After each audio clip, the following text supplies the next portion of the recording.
Сонда сіз дүкеніңізді ашып алдыңыз, саудаңызды жүргізіп, пайда тауып жатсыз. Сіз ойлап жатсыз, мен кәсіпкермін. Енді тақуалық деп айта алмаймын өзімді. Мен кәсіпкермін деп ойлап жатсың ғой, бірақ пайғамбарымыз сізге білесіз бе не айтып жатыр? Сен саудаңды жасай бер.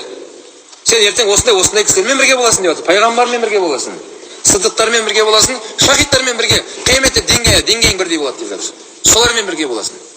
Бірақ сенің бойыңда екі мынандай сипатта болу керек. Біріншісі шыншылдық, екіншісі сенім. Саған сенім қойып, інім, мынау тұра тұрыңызшы дүкеніңде. Мен қазір шаруаларым жақта бір балам қалып кетті, ана машинада қалып кетіп кеткен, жылап жатқан шығар. Тұра тұрсызшы деп саған сенім артып тастап кетсе, келсе ана жоқ көземеу керек та. Білмеймін, көрген жоқпын сен. Тұрса тұрғанша білмеймін. Олай болмайды балалар.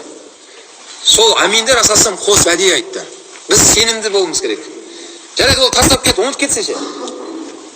Ұмытып кетті. Кейін үйіне барғанда есінен түсіп жатыр да, 2 күннен кейін ба, саған телефон алғасымен звондап жатыр. Немесе адам жіберді. Сол аминдігің сен қала беру керек. Қанша уақыт қалып кетсе де, сен оған істеме, қиянат жасама.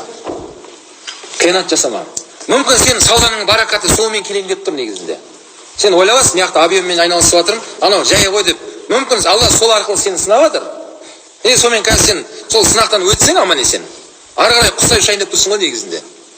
Бірақ дәл сол мезетте шайтан аузубилля адамға не салады? Жаман ой салады. Көрсе ішінде не бар екен? Көрсе не бар екен? Ал көрді ашып. Ішінде қараса не бар? Құнды заттар бар. Ішінде портмоне ақшасы бар, бірдеңелер бар, көп нәрсе болуы мүмкін.